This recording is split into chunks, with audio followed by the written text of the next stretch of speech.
La première fois que Tessa Brooks et moi avons partagé une chambre d'hôtel, elle a regardé le grand lit unique. Elle a soupiré comme si l'univers l'avait personnellement déçue.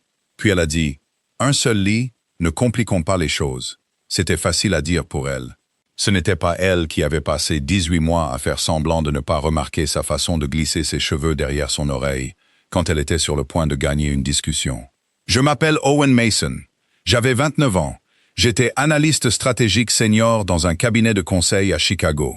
Et à ce moment précis, je me tenais sur le seuil de la suite d'un hôtel au bord d'un lac.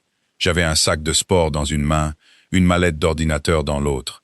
Et ma rivale professionnelle était si proche que je pouvais sentir son shampoing à la vanille, humide de pluie. Dehors, le séminaire d'entreprise commençait déjà mal.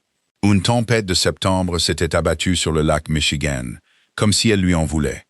La moitié de l'équipe de direction était en retard. Le courant de l'hôtel avait sauté 2 fois. Quelque part en bas, un chargé de clientèle ivre essayait d'organiser un karaoké avant le dîner. Ce qui aurait dû être illégal, en vertu de plusieurs traités sur les droits de l'homme. Et le réceptionniste venait de nous dire, avec le sourire épuisé d'un homme qui avait répété les mêmes excuses 40 fois, « Je suis vraiment désolé, nous sommes complets. » C'est la seule chambre qu'il nous reste. Tessa a cligné des yeux une fois. La seule chambre. Oui, madame. Pour 2 employés qui ne sont ni mariés, ni en couple, ni émotionnellement préparés pour ça. Le sourire du réceptionniste s'est crispé. Oui, madame. J'aurais dû dire quelque chose d'utile, de professionnel. Au lieu de ça, comme j'étais fatigué, trempé et secrètement ravi de sa formulation, j'ai dit « Je me sens émotionnellement préparé ». Tessa a tourné lentement la tête vers moi. Elle avait ce regard qu'elle prenait en salle de réunion. Le regard de quelqu'un qui s'apprête à démolir un modèle de prévision en faisant croire que c'est un service rendu. Une fois, tu t'es mis sur la défensive parce que j'ai changé la taille de la police sur une présentation. C'était du sabotage visuel. C'était du Calibri 11. Ça donnait un ton. Le réceptionniste nous regardait comme s'il regrettait d'avoir des oreilles. Voilà, c'était Tessa et moi. Des rivaux. Techniquement des concurrents. Clairement des ennemis. Enfin, seulement si vous lui posiez la question avant son café. Nous travaillions dans la même division chez Whitman Pierce. Une entreprise pleine de gens qui utilisaient des mots comme alignement quand ils voulaient dire « s'il vous plaît, arrêtez de vous disputer ». Tessa et moi avions rejoint l'entreprise la même année. Nous avions grimpé les échelons presque au même rythme. Et nous nous battions maintenant pour la même promotion, directeur de la stratégie client. Elle était vive, posée et terriblement douée avec les clients. J'étais meilleur avec les données complexes, les négociations difficiles, et pour dissuader les dirigeants de leurs mauvaises idées coûteuses. Ensemble, nous étions utiles. Séparément, nous étions dangereux. Notre patronne, Marianne Voss, adorait nous mettre sur les mêmes projets. Le faire aiguise le fer, disait-elle toujours. Un jour, Tessa a marmonné, tout comme les couteaux. Le problème, c'est qu'elle me plaisait. Pas de la manière inoffensive dont on apprécie quelqu'un qui rend le travail intéressant. Pas de cette façon distante où l'on peut admirer une personne et passer à autre chose. J'aimais sa façon d'écouter avant de balayer les absurdités. J'aimais qu'elle se souvienne des noms des conjoints des jeunes employés. J'aimais qu'elle apporte 2 stylos à chaque réunion. Et qu'elle en fasse toujours glisser un vers moi, sans regarder, quand le mien tombait inévitablement en panne. J'aimais qu'elle me défie sans me rabaisser. Et je détestais ça. Je détestais tout ça parce que j'avais appris très tôt que désirer quelqu'un qui pouvait lire en vous était une habitude dangereuse. Mes parents avaient transformé chaque dîner en tribunal. À 22 ans, j'ai décidé que la paix valait mieux que la passion. Mes rendez-vous restaient sans lendemain. Le travail restait simple. Les sentiments restaient enfermés dans des tiroirs, là où était leur place. Puis Tessa Brooks est entrée dans ma vie. Elle portait des talons bleu marine et une expression sceptique. Et elle a commencé à ouvrir les tiroirs sans permission. En haut, la suite de l'hôtel était plus belle que prévu, ce qui aggravait la situation. Il y avait une cheminée, un balcon donnant sur l'eau noire et les pins secoués par le vent. Il y avait un petit canapé, une salle de bain, et en plein centre, un immense lit. Les draps blancs étaient pliés si parfaitement que ça semblait accusateur. Tessa est entrée la première et a posé sa valise. Je suis resté près de la porte. Je vais redescendre. Peut-être qu'ils ont un lit de camp. Ils n'en ont pas. Tu n'en sais rien. J'ai demandé pendant que tu prenais une posture morale sur les chocolats de l'hôtel. Ils disaient que c'était offert. Il n'y en avait qu'un. Tu as compté. Je remarque les détails. Elle a enlevé son blazer, et je me suis soudainement intéressé de très près au thermostat. Sa blouse était bleu pâle, humide aux épaules à cause de la pluie. Rien de dramatique, rien d'inapproprié. Juste assez pour me rappeler que sous nos feuilles de calcul et nos joutes en salle de réunion, elle était une femme. Et j'étais un homme avec un pouls et une très mauvaise stratégie pour l'ignorer. Tessa m'a surpris en train de détourner le regard.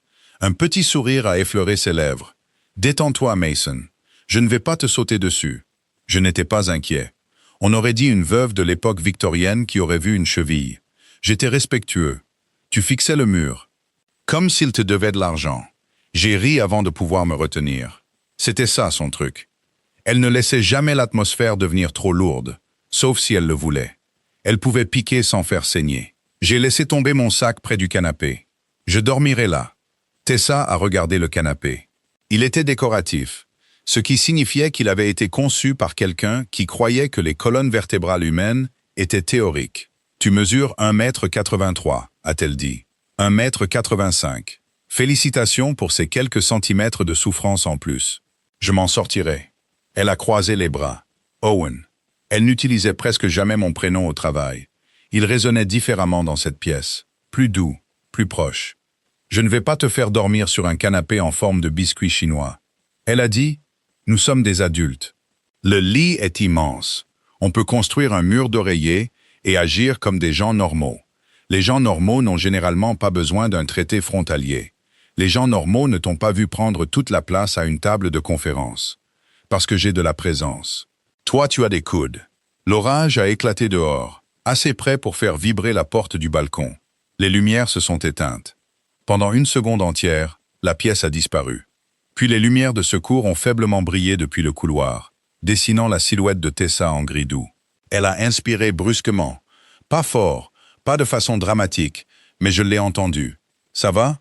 j'ai demandé. « Très bien. » La réponse est venue trop vite. Je ne me suis pas approché d'elle. Pas tout de suite. Je savais qu'il ne fallait pas étouffer quelqu'un juste parce qu'on avait remarqué une faille. Les lumières sont revenues, plus faibles qu'avant. Tessa s'est détournée et s'est occupée de sa valise. Les orages et les vieux bâtiments. Très charmant. Ajoutez un portrait mystérieux, et on a de quoi se faire rembourser le traumatisme par les impôts. J'ai regardé ses mains. Stables, mais pas autant que d'habitude. Tu n'aimes pas les orages, j'ai dit. Je n'aime pas les ascenseurs, les orages, ou les hommes qui disent « on y reviendra » quand ils veulent dire « ignore ça pour toujours ». Nous avons tous nos fardeaux. J'éviterai les trois ce soir. Elle a jeté un coup d'œil par-dessus son épaule. « Tu vas éviter d'être un homme. » J'ai dit que j'essaierais. Ça m'a valu un autre sourire. Et celui-ci a duré une demi-seconde de plus que ce que les directives professionnelles autorisaient. Puis mon téléphone a vibré. « Marianne. » J'ai failli ne pas répondre. Le séminaire ne commençait officiellement qu'au dîner. Et je n'avais aucune envie d'expliquer à notre patronne que ses deux gladiateurs préférés s'étaient vus attribuer un champ de bataille à l'allure romantique. Mais Tessa a vu le nom sur l'écran. « Mets le haut-parleur », a-t-elle dit. « Ça me semble dangereux. » Elle est déjà au courant pour la chambre. Mon estomac s'est noué. « Comment ?» Tessa a haussé un sourcil. « Parce que je lui ai envoyé un texto depuis le hall, avant que tu ne commences à négocier pour l'égalité des chocolats. » Bien sûr qu'elle l'avait fait. J'ai répondu en haut-parleur. « Salut Marianne. Owen. Tessa est là ?» Tessa s'est appuyée contre le bureau. Malheureusement, la voix de Marianne était nette et amusée. « Bien. J'ai entendu parler du problème de réservation. Je suis sûr que vous pouvez tous les deux vous comporter en adultes pour une nuit. » Tessa m'a regardé droit dans les yeux. « L'un de nous le peut. » Je me suis pointé du doigt en mimant moi. Marianne a soupiré. « Gardez votre alchimie pour les clients. » Le silence s'est fait dans la pièce. Les yeux de Tessa se sont détournés les premiers. Mon cœur a fait une bêtise. Marianne a continué, sans se rendre compte, ou peut-être bien trop consciente. Écoutez, le programme du séminaire de demain change. Le client Reynolds envoie son directeur des opérations en personne. Ils sont nerveux à propos du renouvellement. Je me suis redressé. Reynolds était notre plus gros client dans le secteur de la santé. Nous avons besoin d'une présentation unifiée, a dit Marianne. Pas deux versions concurrentes. Une seule stratégie, une seule voix. L'expression de Tessa s'est durcie, la mienne aussi, probablement. Puis Marianne a lâché la phrase qui a changé la température de la pièce. Et je déciderai de la promotion de directeur après ce séminaire. Celui qui prouvera qu'il peut diriger sans transformer chaque pièce en duel aura ma recommandation. Tessa m'a regardé. Je l'ai regardé. Le lit se tenait entre nous comme une preuve. Marianne a dit, « Alors, quelle que soit la situation de cette chambre, réglez-la, parce que d'ici demain après-midi, je dois savoir si vous êtes meilleurs en tant que rivaux. » Elle a fait une pause. Ou en tant que partenaire. L'appel s'est terminé. Pendant un instant, le seul son était celui de la pluie frappant la vitre du balcon. Tessa a posé son téléphone sur le bureau et a eu un petit rire. Mais ça ne sonnait pas amusé. « Partenaire », a-t-elle dit. « J'ai essayé une blague. Ça pourrait être pire. » Elle a de nouveau regardé le lit, puis moi. Et cette fois, il n'y avait aucun sarcasme sur son visage. « Owen » dit-elle doucement. « C'est exactement ce dont j'ai peur. J'aurais dû laisser passer le commentaire. » C'était le geste professionnel, le geste mature, le geste recommandé par toutes les formations des ressources humaines, avec des photos de gens souriant devant une salade. Au lieu de ça, j'ai demandé « Pourquoi ?» La bouche de Tessa s'est contractée. « Pourquoi quoi? Pourquoi as-tu peur que nous soyons partenaires ?» Elle s'est tournée vers le balcon, où la pluie transformait le lac en une plaque de verre noir. « Parce que nous sommes bons pour nous affronter et mauvais pour coopérer? Non. » Sa voix était plus basse maintenant. « Parce que je pense que nous pourrions être bons à ça aussi. » Les mots se sont glissés sous mes côtes. Pendant 18 mois, je me suis dit que Tessa Brooks me voyait comme un obstacle. Un obstacle utile, peut-être, parfois divertissant, mais quand même quelque chose sur son chemin. Je ne m'étais pas autorisé à imaginer qu'elle se soit un jour demandé ce que nous serions du même côté. La pièce semblait soudain plus petite. J'ai posé mon téléphone face contre la commode. Ça ne ressemble pas à un désastre. Si l'un de nous arrête de penser clairement. J'ai eu un petit rire. Tu penses qu'un partenariat avec toi mène à des lésions cérébrales? Possiblement. La revoilà, l'armure remise, le sourire affûté. Mais j'avais vu l'ouverture, et pour une fois, je ne voulais pas faire comme si je ne l'avais pas vu. Je ne pense pas te faire réfléchir moins clairement, j'ai dit. Tessa m'a fait face. Affirmation audacieuse. Je pense que je te fais réfléchir plus vite. Ses yeux se sont plissés, mais ses joues étaient maintenant colorées. C'est censé être flatteur? C'était d'abord exact, et ensuite flatteur. Elle avait l'air de vouloir argumenter, ce qui était réconfortant. Puis elle ne l'a pas fait.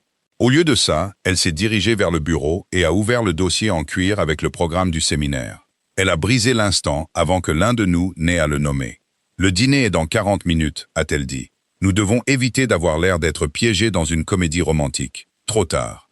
Il y a une cheminée, un seul lit, une tempête et une décision de promotion. Une comédie romantique d'entreprise, j'ai dit. La moins sexy de toutes. Ça l'a fait rire. Pas le rire poli qu'elle utilisait avec les clients. Celui-ci l'a prise par surprise et a illuminé tout son visage avant qu'elle ne se détourne pour le cacher. J'étais mal parti. Nous nous sommes mis d'accord sur un horaire de douche avec l'intensité d'une négociation d'accord commercial. Tessa est passée la première.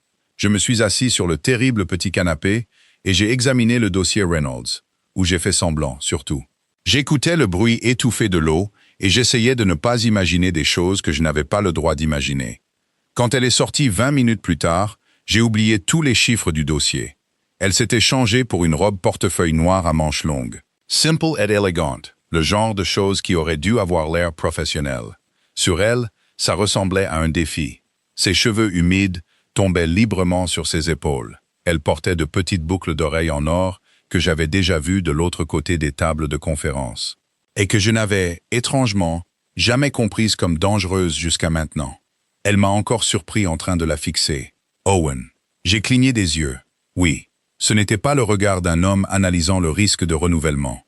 J'analysais. Quelle était la mesure? Distraction catastrophique.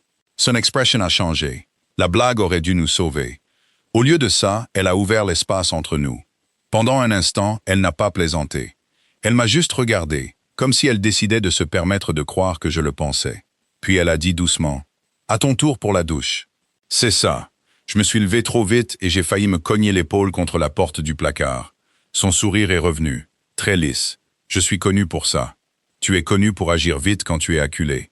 Je me suis arrêté à la porte de la salle de bain et j'ai regardé en arrière. « C'est ce que tu penses que je fais ?» Son sourire s'est un peu estompé. La question est restée en suspens, plus sérieuse que je ne l'avais prévu. Tessa a baissé les yeux sur le dossier dans ses mains. Parfois, j'ai voulu lui demander dans quel coin elle pensait que j'étais. Au lieu de ça, je me suis douché, j'ai mis une chemise gris anthracite et un pantalon sombre. et je me suis fait un sermon sévère devant le miroir sur la retenue. Quand nous sommes arrivés en bas, le restaurant de l'hôtel brillait de bougies, car la moitié des lumières n'étaient toujours pas revenues. L'entreprise avait réservé la salle à manger, mais la tempête avait bloqué suffisamment de personnes pour que la foule soit plus petite que prévu.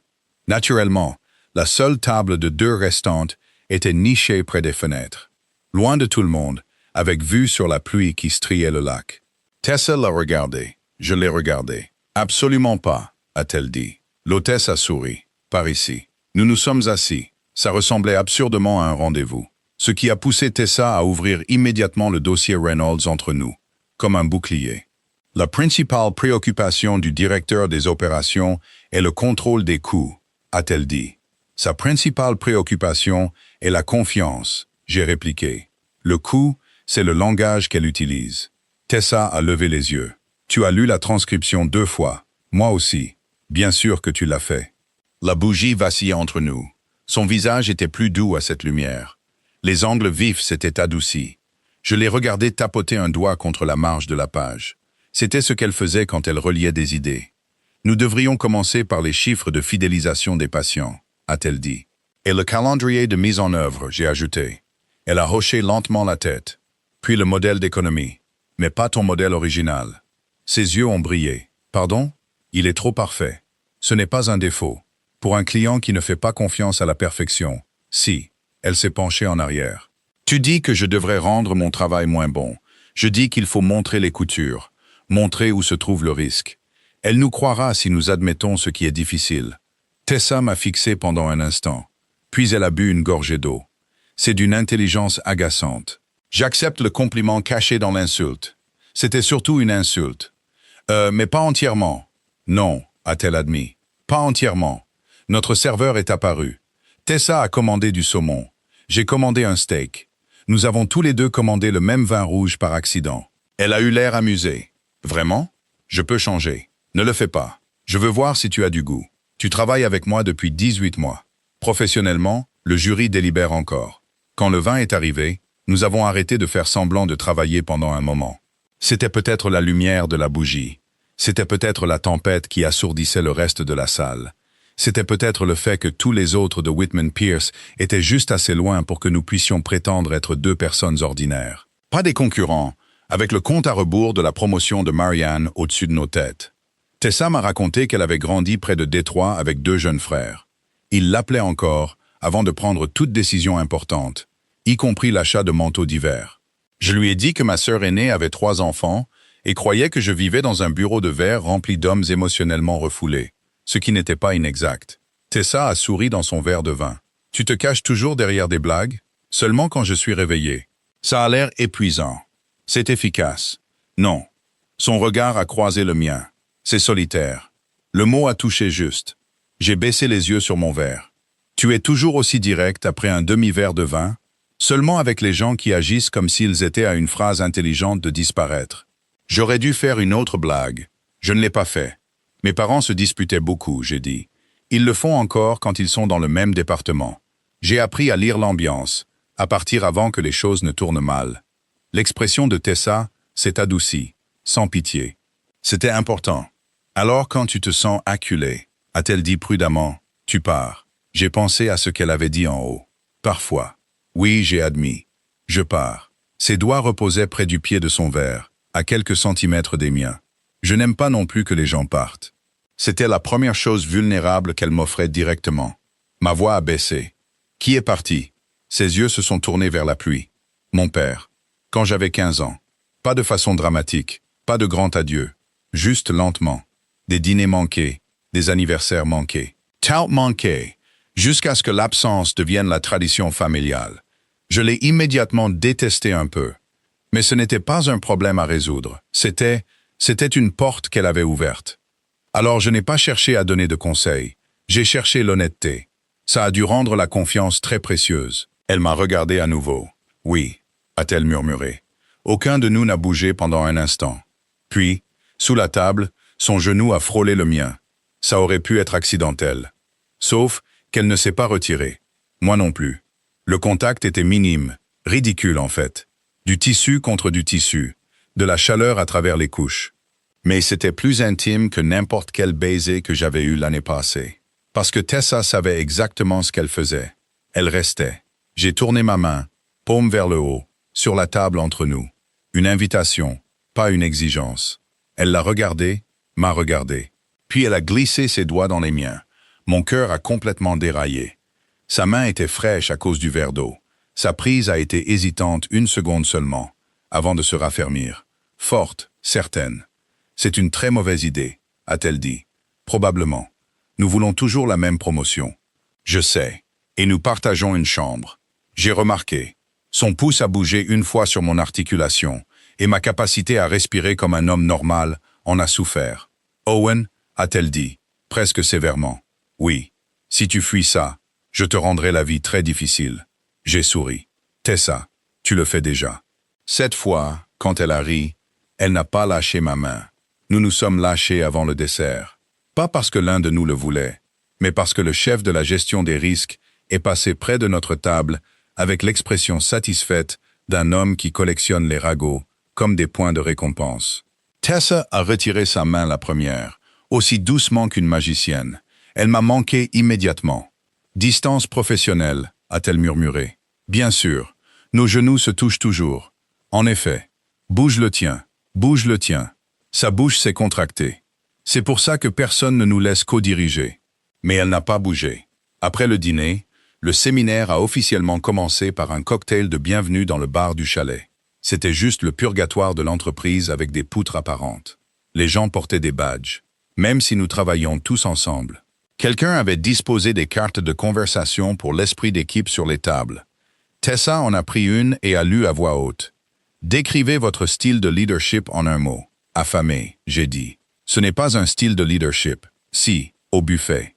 Elle a retourné la carte. Quel animal représente le mieux votre éthique de travail? Toi d'abord. Lou. Je l'ai observé. C'est exact. Le tien. Golden Retriever. Tessa a failli s'étouffer avec son eau. Absolument pas. Loyal. Stratégique. Belle chevelure. Tu n'es pas un Golden Retriever. Tu es un renard en sweat à col zippé. Je choisis d'entendre charmant et sylvestre. Elle m'a lancé un regard par-dessus le bord de son verre. Et pendant 1 seconde dangereuse, le bar a de nouveau disparu. Puis Marianne est apparue à l'épaule de Tessa. « Bien !» a-t-elle dit, nous scrutant comme si elle pouvait voir à travers les eaux. « Vous parlez !» Tessa s'est redressée. Dernier mot de travail, j'en suis sûr. Marianne nous a tendu 2 dossiers. Reynolds a avancé la réunion à 9 h demain matin. Le directeur des opérations veut une recommandation concise. 20 minutes. J'ai pris un dossier. On peut le faire. Le regard de Marianne a oscillé entre nous. Le pouvez-vous? Tessa a répondu avant que je ne puisse le faire. Oui. Pas de conditions. Pas de petites corrections compétitives. Juste oui. Ça m'a touché plus que ça n'aurait dû. Marianne a hoché la tête. Alors prouvez-le. Quand elle est partie, Tessa a ouvert le dossier et a parcouru les nouvelles notes. La vieille rivalité aurait dû ressurgir. Nous aurions dû nous retirer dans nos coins respectifs, chacun préparant ses arguments pour avoir raison. Au lieu de ça, elle s'est rapprochée pour que je puisse lire avec elle. Son épaule a frôlé mon bras. « Ton angle sur la confiance ?» a-t-elle dit doucement. « Il fonctionne mieux maintenant. Notre angle sur la confiance. » Elle a levé les yeux. J'ai gardé les miens sur la page. Surtout parce que la regarder devenait un handicap. Si nous sommes partenaires, c'est le nôtre. Pendant un instant, elle n'a rien dit. Puis sa voix s'est adoucie. « Attention, Mason. » Ça sonnait presque généreux. Ne le dis à personne. J'ai une réputation. Nous avons travaillé dans le bar jusqu'à ce que les gens se mettent à chanter sur une playlist qui aurait dû être scellée en 2009. À 10h30, nous avions une ébauche de présentation basée sur nos 2 forces. Les chiffres clairs de Tessa, ma vérité humaine désordonnée. À 11h, la tempête avait empiré, secouant les fenêtres si fort que le barman a annoncé le dernier verre plus tôt. À 11h15, nous étions de retour en haut, seuls avec la cheminée, la pluie et le lit que nous avions tous les 2 réussi à ignorer. Tessa a laissé tomber le dossier sur le bureau, le mur d'oreiller. L'intégrité architecturale est importante. Nous nous tenions de part et d'autre du grand lit et avons commencé à construire la barrière la plus formelle de l'histoire de l'hôtellerie. 4 oreillers au centre, une couverture roulée au pied du lit. Tessa a reculé pour l'admirer. Voilà, une zone démilitarisée de bon goût. Ça ne tiendra jamais. Alors contrôle tes coudes. Je croyais que tu aimais mes coudes. Je n'ai jamais dit ça une seule fois. Tu les as beaucoup mentionnés. Au tribunal, ça s'appelle une preuve de détresse. Elle s'est penchée pour retirer les couvertures et j'ai dû à nouveau détourner le regard. Parce que la ligne de son cou à la lumière de la lampe suffisait apparemment à démanteler tout mon cadre moral. « Owen », a-t-elle dit. J'ai regardé à nouveau. Elle m'observait de l'autre côté du lit, son expression illisible. « Tu n'arrêtes pas de faire ça. » « Quoi ?» De décider de ne pas regarder. La chaleur m'est montée au cou. J'essaye d'être respectueux. Je sais. Elle a serré un oreiller contre sa poitrine. Soudain moins amusée. Mais parfois, j'ai l'impression que tu essayes de ne pas me désirer. La phrase a figé la pièce. La pluie, le feu, mon souffle. Tout s'est tu autour de la vérité qu'elle avait placée entre nous. J'aurais pu mentir. J'avais menti de petite manière pendant des mois. Avec du sarcasme, avec de la distance, avec des sorties bien calculées des salles de réunion quand elle se penchait trop près de mon ordinateur. Pas ce soir. C'est le cas, j'ai dit. Ses doigts se sont resserrés sur l'oreiller. J'ai contourné le coin du lit, assez lentement pour qu'elle puisse me dire d'arrêter. Elle ne l'a pas fait. J'essaye de ne pas te désirer, j'ai répété. Parce que je te respecte. Parce que nous travaillons ensemble. Parce que demain est important. Parce que si je me laisse commencer, je ne sais pas comment faire en sorte que ça reste petit. Les yeux de Tessa ont sondé les miens. Et je ne veux pas que ce soit petit, a-t-elle dit. Mon cœur a pris un virage brutal et impuissant vers elle. Elle a laissé tomber l'oreiller. Il a atterri sans bruit sur la moquette. Je ne veux pas non plus d'imprudence, a-t-elle ajouté. Je peux ne pas être imprudent. Tu as déjà envoyé une réfutation de 12 diapositives à minuit, intitulée respectueusement « Non ». C'était de la passion pour la précision. C'était la guerre en police helvética. J'ai souri malgré mon pouls qui martelait. Je suis capable de retenue. Prouve-le. J'ai fait un pas de plus. Nous étions proches maintenant. Assez proches pour que je puisse voir les légères taches de rousseur sur son nez. L'ombre du mascara au bord de ses cils. Le tremblement vulnérable qu'elle aurait nié sous serment. J'ai levé la main et je me suis arrêté près de sa joue. Je peux? Elle a hoché la tête. J'ai touché son visage comme si on me l'avait confié, pas comme si je l'avais gagné. Ses yeux se sont fermés une demi-seconde. Cette demi-seconde m'a anéanti. Je me suis penché et j'ai embrassé son front. Doucement, délibérément, loin d'être assez. Quand je me suis reculé, ses yeux étaient ouverts, sombres et stupéfaits. Ça, a-t-elle dit, la voix mal assurée, c'était ta preuve de retenue. Oui, j'ai détesté ça. Non, ce n'est pas vrai. Non, a-t-elle murmuré. Ce n'est pas vrai. Puis elle a attrapé le devant de ma chemise et s'est hissée sur la pointe des pieds. Notre premier vrai baiser n'était pas professionnel. Il n'était pas stratégique. Il ne correspondait pas aux valeurs de l'entreprise. C'était Tessa qui faisait un choix. Sa bouche a rencontré la mienne avec la même intelligence féroce qu'elle mettait dans chaque discussion, mais en plus chaleureuse, sans défense, vivante de toutes les choses que nous avions refusé de dire. J'ai glissé une main à sa taille, l'autre toujours prudente sur sa mâchoire, et je l'ai embrassée en retour, comme si j'avais été affamé en silence pendant plus d'1 an. Elle a fait un petit bruit contre ma bouche. C'est là que je me suis arrêté. Pas parce que je le voulais, parce que le désir était devenu une pièce sans mur. J'ai posé mon front contre le sien. Tessa. Sa respiration était irrégulière. Travail, promotion, chambre, lit. Beaucoup de problèmes. Pas des problèmes. Son rire était tremblant. Des complications alors? Oui. Elle a desserré sa prise sur ma chemise mais ne s'est pas éloignée. Tu regrettes? Non. La réponse est venue si vite que ses yeux se sont adoucis. J'ai caressé sa taille une fois avec mon pouce. Et toi? Non. Puis plus bas. Mais j'ai peur. C'était la partie que personne ne mettait dans les comédies romantiques. La douceur après l'étincelle. La terreur d'être vue et de vouloir quand même rester. Moi aussi, j'ai admis. Elle a semblé soulagée par ça, ce qui m'a serré la poitrine. Nous nous sommes changés pour la nuit à tour de rôle, avec une politesse exagérée qui aurait été drôle si mon corps ne se souvenait pas encore de la forme exacte de son corps contre le mien. Quand les lumières ont été éteintes, le mur d'oreiller entre nous semblait ridicule dans la faible lueur de la cheminée. Tessa était allongée sur le côté. Face à moi, j'étais allongé sur le mien, face à elle. La tempête s'était calmée, mais la pluie tapotait toujours contre la vitre. C'est un mur d'oreiller terrible, a-t-elle murmuré. Structurellement, oui. Je peux te voir. C'est généralement comme ça que les murs échouent. Elle est restée silencieuse un moment. Owen. Ouais. Demain. Si Marianne n'en recommande qu'un de nous. Je savais où elle voulait en venir. La vieille peur est remontée. La compétition, la perte, le ressentiment, toutes les raisons de battre en retraite avant que quoi que ce soit ne puisse faire mal.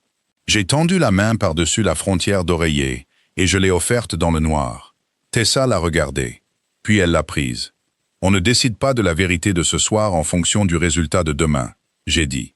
Ses doigts se sont enroulés autour des miens. Ça a l'air étrangement sain. J'essaie quelque chose de nouveau. Ne te surmène pas. J'ai souri. Bonne nuit, Brooks. Son pouce a bougé lentement sur mes articulations, le même petit contact que pendant le dîner. Bonne nuit, Mason. Je me suis endormi en tenant la main de ma rivale. Et pour la première fois depuis longtemps, je n'ai pas eu envie de fuir. Je me suis réveillé avec le pied de Tessa accroché à ma cheville. Le mur d'oreiller s'était effondré pendant la nuit, comme tous les empires bâtis sur le déni. Un oreiller était par terre, un autre était coincé contre mon dos. La couverture roulée avait migré quelque part près de la tête de lit. Tessa était allongée assez près pour que ses cheveux me frôlent le menton. Sa main était toujours lâchement prise dans la mienne sous les couvertures. Pendant plusieurs secondes, je n'ai pas bougé. Je me suis dit que c'était parce que je ne voulais pas la réveiller. Ce n'était que partiellement vrai. Surtout, je voulais mémoriser cette version d'elle. Sans armure, sans réplique cinglante prête à fuser. Juste de la chaleur, une respiration calme et le léger froncement entre ses sourcils qui s'estompaient dans le sommeil. Puis ses yeux se sont ouverts. Elle a cligné des yeux une fois, a regardé nos mains jointes, nos pieds emmêlés, puis m'a regardé. « Ton coude a violé le traité », a-t-elle murmuré. « Mon coude ? Ton pied a annexé ma cheville. C'était de la défense stratégique. Tu es très agressive dans ton sommeil. Je suis très efficace dans mon sommeil. » J'ai souri avant de pouvoir m'en empêcher. Son regard est tombé sur ma bouche et le matin a changé. La nuit dernière aurait pu être mise sur le compte de la tempête, du vin et d'une phrase honnête de trop. Mais maintenant, c'était le jour, pâle et gris à travers les rideaux. Et Tessa me regardait toujours comme si elle voulait faire un mauvais choix, mais avec soin, en même temps. J'ai levé nos mains jointes et j'ai embrassé ses articulations. Son expression taquine a vacillé. « Owen », a-t-elle dit doucement. « Je sais. Réunion à 9 heures. » Ce n'est pas ce que j'allais dire. Mon cœur a fait un bond. Qu'allais-tu dire? Elle a pris une inspiration. Que j'ai aimé me réveiller avec toi. Il y avait des réponses que j'aurais pu faire. Des réponses intelligentes. Des réponses sûres. Au lieu de ça, je me suis penché et je l'ai embrassé. C'était plus doux que la nuit précédente, mais d'une certaine manière plus dangereux. Les baisers du matin avaient des conséquences. Ils n'appartenaient pas aux tempêtes ou aux accidents. Ils appartenaient à des gens qui se souvenaient de ce qu'ils avaient fait et voulaient le refaire. La main de Tessa a glissé sur ma mâchoire. Elle m'a embrassé en retour avec un soupir endormi qui m'a transpercé. Puis l'alarme de son téléphone a retenti depuis la table de nuit. Nous nous sommes séparés comme des adolescents coupables. Tessa l'a attrapé et a poignardé l'écran. La réalité est impolie. La réalité a un mauvais sens du timing. Elle s'est assise, les cheveux en désordre, une bretelle de sa chemise de nuit glissant de son épaule, et m'a pointé du doigt. Ne regarde pas. Je regarde le plafond. Tu regardes le plafond avec une intention. Je suis multiple. Elle m'a jeté un oreiller au visage. À 8h30, nous étions en bas dans la petite salle de conférence, habillés comme si de rien n'était. Tessa portait un chemisier crème et un pantalon de tailleur. Je portais un costume bleu marine et l'expression d'un homme qui n'avait absolument pas passé la matinée à embrasser sa rivale. Seul signe était que lorsqu'elle m'a tendu un stylo, ses doigts se sont attardés une demi-seconde. C'était suffisant. La directrice des opérations de Reynolds, Andrea Hall, est arrivée à 9 heures précises, avec 2 directeurs et un visage qui suggérait qu'elle n'était pas venue pour être charmée. Marianne était assise au bout de la table, silencieuse, en train d'évaluer. Normalement, cela aurait fait ressortir le pire en nous. J'aurais insisté. Tessa aurait peaufiné. Nous aurions transformé la compétence en combat.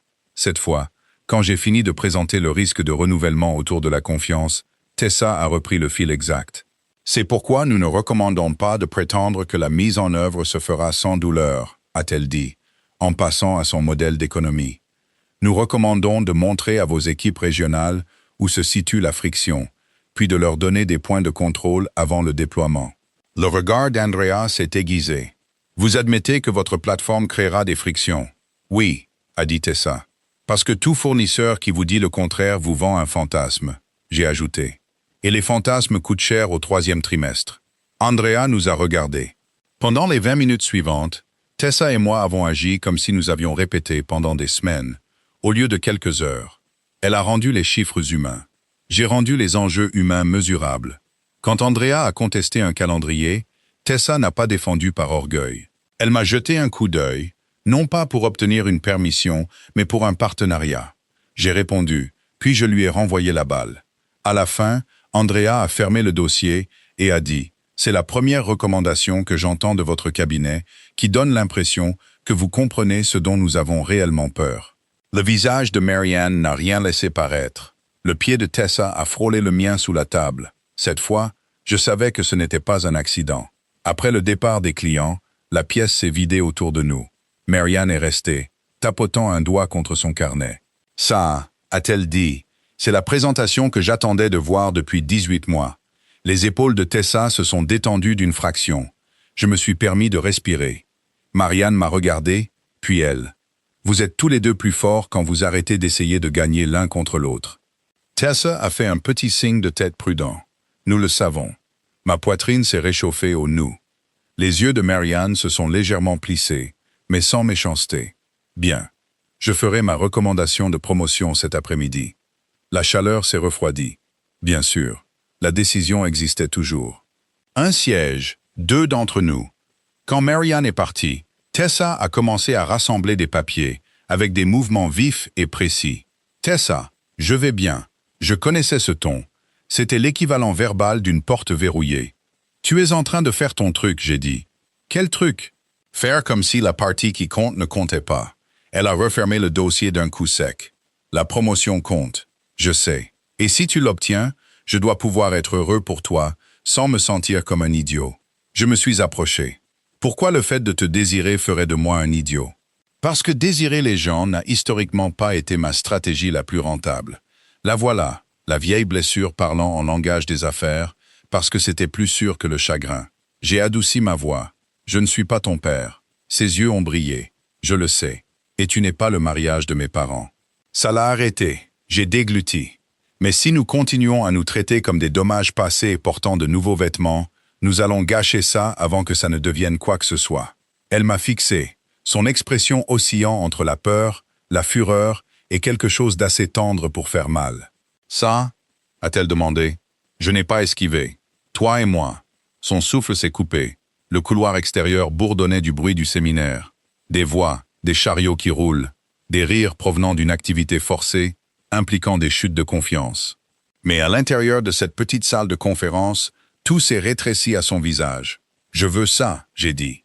Pas à cause de la tempête, pas à cause de la chambre, pas parce que la compétition est devenue confuse.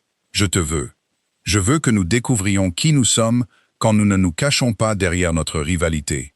Les yeux de Tessa brillaient, bien qu'elle ait cligné des yeux avec force, comme si elle pouvait discipliner ses émotions pour les remettre en place. « Et si j'obtiens la promotion ?» a-t-elle demandé. « Alors je serai fier de toi. » Et jaloux? Probablement un peu. J'ai souri faiblement. J'ai évolué, je ne suis pas mort. Un rire lui a échappé, tremblant et réticent. « Si tu l'obtiens ?» a-t-elle demandé. « Alors j'attendrai de toi que tu sois insupportablement honnête avec moi sur chaque erreur que je ferai. Je peux le faire. Je sais que c'est l'un de tes langages de l'amour. » Le mot « amour » est sorti trop tôt. Nous l'avons tous les deux entendu. Tessa s'est figée. J'ai ouvert la bouche pour me corriger, me rétracter, l'adoucir en une blague. Puis elle s'est avancée vers moi, a attrapé mes revers et m'a embrassé. Pas comme la nuit dernière, pas avec prudence, pas en testant.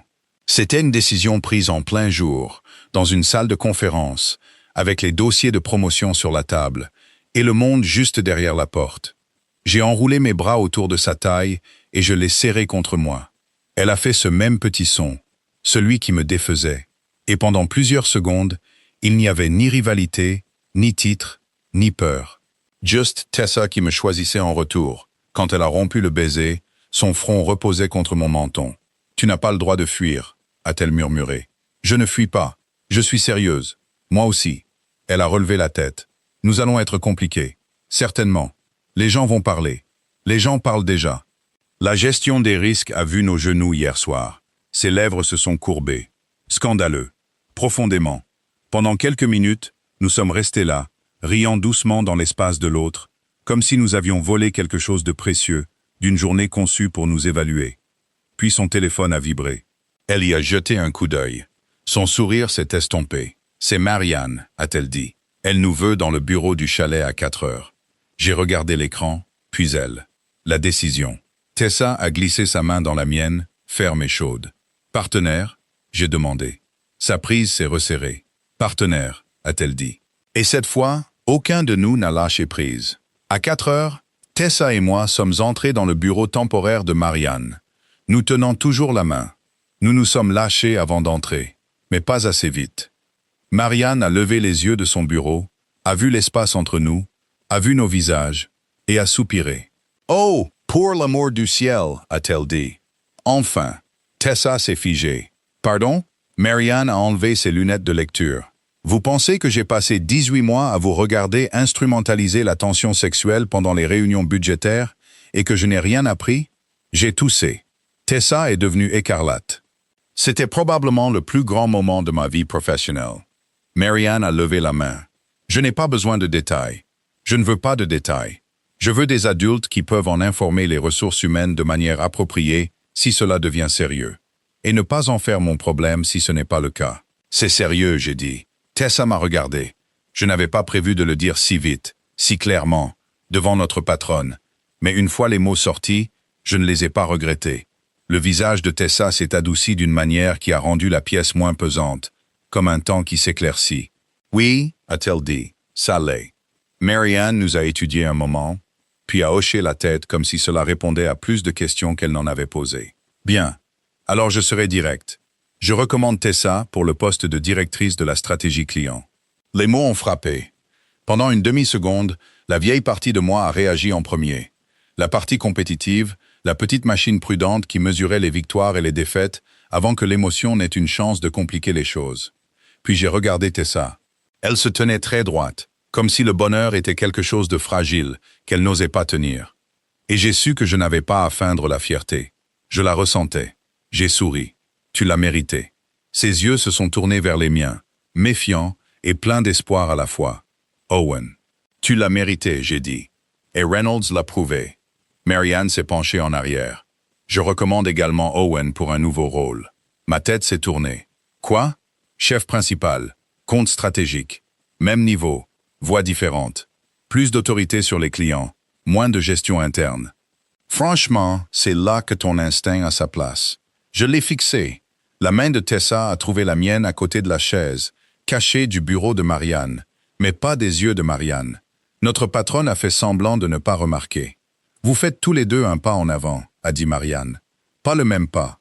C'est une leçon que vous aviez besoin d'apprendre, tous les deux. » Tessa a ri une fois, le souffle court.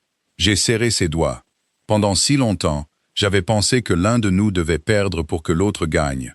C'était la forme que la rivalité donnait au monde. Étroite, brutale, simple. Mais Tessa n'avait jamais été mon opposée. Elle était mon égale. Après la réunion, nous sommes sortis dans le couloir du chalet, où le chaos du séminaire continuait, comme si nos vies ne venaient pas de se réorganiser tranquillement. Quelqu'un essayait de rassembler des consultants dans un cercle de pleine conscience. Quelqu'un d'autre se disputait avec la machine à café. Tessa m'a attiré dans une petite alcôve près d'une fenêtre. « Tu le pensais ?» a-t-elle demandé. « Que c'est sérieux ?» Sa voix est devenue douce. « Oui, je me suis approché. Je le pensais quand j'ai dit que je te voulais. Je le pensais quand j'ai dit que je ne fuyais pas. Et je le pensais quand j'ai dit que tu avais mérité cette promotion. » Elle a scruté mon visage, cherchant peut-être du ressentiment, cherchant peut-être le panneau de sortie que j'avais l'habitude de garder allumé derrière mes yeux. Elle ne l'a pas trouvé. Alors elle s'est hissée sur la pointe des pieds et m'a embrassé. C'était bref, car nous étions à un séminaire d'entreprise et Marianne venait de nous avertir de ne pas devenir un séminaire des ressources humaines. Mais c'était sûr, heureux, une promesse pressée au coin de ma bouche. Quand elle s'est reculée, elle a souri. « Félicitations, chef principal. Félicitations, directrice. Tu vas être insupportable avec ça. Moi, jamais. Tu as déjà l'air suffisant. Je sors avec la nouvelle directrice. Ça mérite un peu de suffisance. Ses joues se sont empourprées. On sort ensemble ? Je me suis figé. À moins que tu ne préfères engager dans une alliance stratégique complexe. Je préfère un dîner, a-t-elle dit. Avec moi? Avec toi. Ce soir? Ce soir. J'ai jeté un coup d'œil vers les fenêtres où la tempête s'était calmée. La lumière du soleil de fin de journée perçait au-dessus du lac. Ça ressemble dangereusement à un rendez-vous. Tessa a glissé sa main dans la mienne. Ne complique pas les choses. 6 mois plus tard, j'ai déménagé dans un nouvel appartement plus lumineux. Et Tessa a revendiqué le côté gauche de mon canapé avant même que j'ai fini de monter la table basse. Nous avons été prudents au travail. Nous avons informé les ressources humaines. Nous avons évité les démonstrations publiques, à part quelques regards partagés dévastateurs lors de mauvais bilans trimestriels. Tessa est devenue le genre de directrice que les gens voulaient impressionner, car elle rendait l'excellence possible. J'ai transformé le rôle des comptes stratégiques en quelque chose qui me permettait de faire ce que j'aimais, sans prétendre vouloir son poste. Et en dehors du bureau, nous avons appris à nous connaître pour de vrai. Elle a appris que je chantais faux en cuisinant et encore plus mal en montant des meubles. J'ai appris qu'elle pleurait devant les publicités pour les vieux chiens et le niait avec une conviction terrifiante. Elle aimait dormir avec un pied froid glissé sous ma jambe. J'aimais me réveiller avant elle et faire un café assez fort pour être considéré comme un stimulant légal. Nous nous disputions encore. Bien sûr que nous nous disputions. Nous nous disputions sur les titres des présentations, le réglage du thermostat, si le brunch était un repas ou un piège social, et si mon pull gris était un classique ou émotionnellement dépendant de 2018. Mais nous avons arrêté de nous disputer pour gagner, la plupart du temps. 1 an après cette nuit à l'hôtel, Whitman Pierce a organisé son séminaire annuel suivant. C'était dans un hôtel du centre-ville avec un logiciel de réservation extrêmement compétent. Tessa et moi nous sommes enregistrés ensemble. Le réceptionniste a souri. Une chambre avec un très grand lit, c'est bien ça? Tessa m'a regardé, les yeux brillants du souvenir. Je me suis appuyé contre le comptoir. Seulement si elle promet de ne pas annexer ma cheville. Elle ne fait aucune promesse, a dit Tessa. Dans l'ascenseur, elle se tenait à côté de moi dans une robe rouge. Sa main était dans la mienne, son pouce bougeant sur mes articulations, comme il l'avait fait sous la table du dîner pendant la tempête. Tu sais, a-t-elle dit, j'étais terrifié cette première nuit. De partager une chambre avec moi, de vouloir le faire. Les portes de l'ascenseur se sont ouvertes sur notre étage. Je me suis tourné vers elle avant que nous ne sortions. J'étais terrifié que tu lises en moi. Elle a souri. C'est ce que j'ai fait. Et elle a tendu la main, a redressé mon col, m'a embrassé doucement, et je suis resté.